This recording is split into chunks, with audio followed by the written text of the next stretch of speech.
हिंदी साहित्य, सोचिए, एक विशाल महासागर जैसा है ना?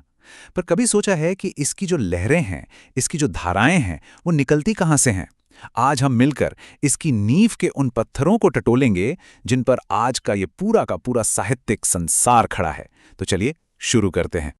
अच्छा, एक सवाल है।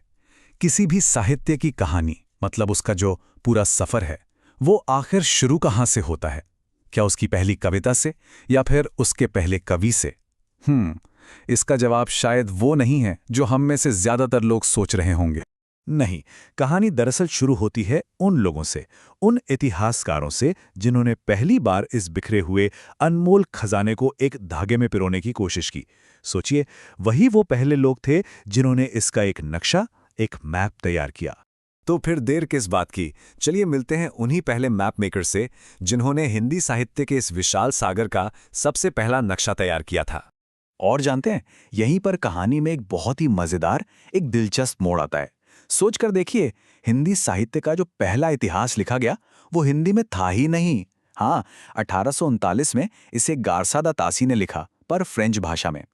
फिर लगभग 50 साल बाद 1888 में जॉर्ज ग्रियर्सन ने अंग्रेजी में लिखा, और ये पहली कोशिश थी जब इसे कालक्रम में, मतलब टाइम के हिसाब से बांटा गया। और फिर जाकर कहीं 1929 में आचार्य रामचंद्र शुक्ल ने हिंदी में वो इतिहास लिखा जिसे आज भी मील का पत्थर माना जाता है। अच्छा, तो नक्शा तो बन गया, लेकिन जिस जमीन का ये नक्शा था वो जमीन खुद कैसे बनी? चलिए अब मिलते हैं उन असली नायकों से जिन्होंने इस भाषा और साहित्य की असल नींव रखी। ये वो लोग थे जिनके बिना आगे की पूरी इमारत खड़ी ही नहीं हो सकती थी, सवाल ही नहीं उठता। और देखिए, ये कितनी कमाल की बात है। हर बड़ी चीज की एक पहली बार होती है, एक शुरुआत होती है। जॉन जोशुआ केटलर ने पहली बार भाषा को नियमों की जंजीर दी, उसे एक व्याकरण दिया। तो अमीर खुसरो ने पहली बार आम लोगों की भाषा यानी खड़ी बोली को कविता का ताज पहनाया। नासिके तोपाख्यान वो पहली रचना बनी और कई विद्वानों के हिसाब से सरहापा बने पहले कवि, और इन सब के बीच चंद्रबरदाई ने पहले महाकाव्य की नींव डाल दी। ये सिर्फ नाम नहीं है, ये वो असल नींव के पत्थर हैं जिन पर आज भी सब कुछ टिका हुआ है। तो ठीक है, नींव अब तैयार थी, पर अब इतिहासकारों के सामने एक नई और बहुत बड़ी चुनौती आकर खड़ी हो गई। चुनौती ये कि इतिहास के इन अलग अलग दौरों को भाई नाम क्या दिया जाए। और बस यहीं से शुरू हुई एक जबरदस्त और बहुत ही दिलचस्प बहस।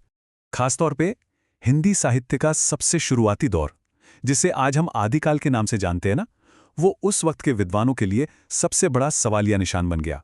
क्यों? क्योंकि हर कोई इसे अपने अपने चश्मे से, अपने नजरिए से देख रहा था। और बस यहीं से असली बहस ने जन्म लिया।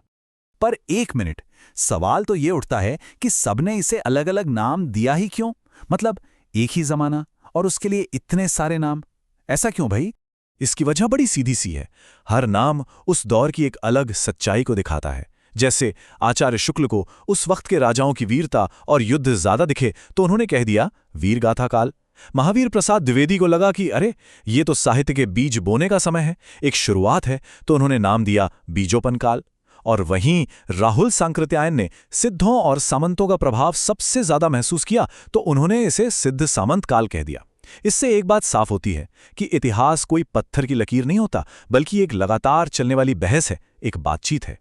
चलिए, आदिकाल के इन दिलचस्प बहसों से अब हम जरा आगे बढ़ते हैं और उस दौर में कदम रखते हैं जिसे हिंदी साहित्य का स्वर्ण युग यानी गोल्डन एज कहा जाता है। जी हाँ, बात हो रही है भक्ति काल की।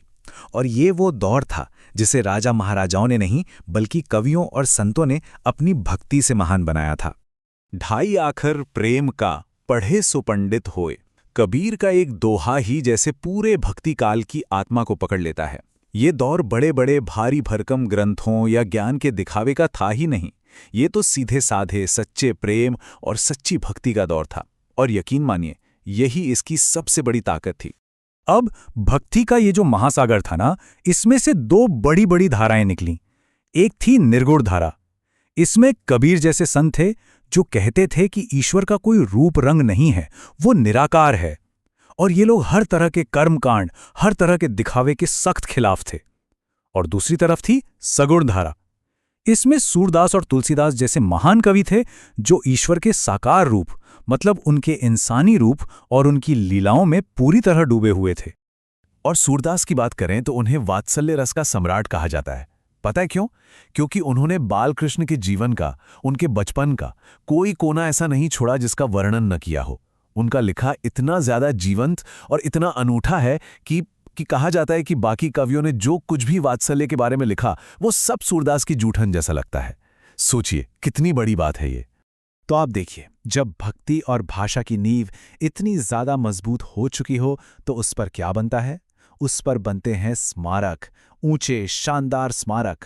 और अब वक्त आ गया था उन कालजयी महाकाव्यों का जो आज भी हमारे साहित्य के आसमान में ध्रुव तारे की तरह चमक रहे हैं। साल 1540। इसे सिर्फ एक तारीख मत समझिए। ये तारीख हिंदी साहित्य के सबसे पहले महान प्रबंध काव्यों में से एक का जन्म का साल है। हाँ, इसी साल मलिक मोहम्मद जायसी ने पद्मावत की रचना की। और ये सिर्फ एक प्रेम कहानी भर नहीं थी। नहीं, ये उससे कहीं ज्यादा गहरा एक सूफी काव्य था जिसका अंत बेहद दुखद होता है। और शायद इसीलिए इसे हिंदी की पहली महान त्रासदियों में से एक गिना जाता है। चलिए अब यहां से थोड़ा और आगे चलते हैं। समय आता है संवत 1631 का, यानी कि साल 1574। ये तारीख एक और साहित्यिक सूरज के उगने का प्रतीक है। इसी साल गोस्वामी तुलसीदास ने रामचरितमानस की रचना शुरू की, एक ऐसा ग्रंथ जिसने सिर्फ साहित्य में ही नहीं बल्कि उत्तर भारत के लगभग हर घर में अपनी एक खास जगह बना ली। जरा इसकी विशालता का अंदाजा लगाइए। रामचरितमानस एक महाकाव्य है जो अवधी भाषा में लिखा गया। इसमें पूरे 7 कांड हैं और इसे पूरा करने में तुलसीदास जी को 2 साल 7 महीने और 26 दिन लगे। सोचिए, 2 साल 7 महीने 26 दिन। ये सिर्फ आंकड़े नहीं हैं, ये आंकड़े ही इसकी महानता की गवाही देते हैं। तो इस पूरे सफर के बाद हम आखिर कहाँ पहुंचे? क्या सीखा हमने? हमने देखा कि हिंदी साहित्य का इतिहास लिखने की पहली कोशिश विदेशी विद्वानों ने की थी। हमने ये भी जाना कि इसकी नींव रखी गई पहले व्याकरण, पहली कविता और पहले गद्य जैसे छोटे छोटे मगर जरूरी प्रयासों पर।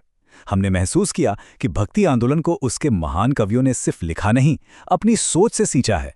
और आखिर में पद्मावत और रामचरितमानस जैसे महाकाव्य इस युग के सबसे ऊंचे, सबसे शानदार स्मारक बनकर खड़े हुए।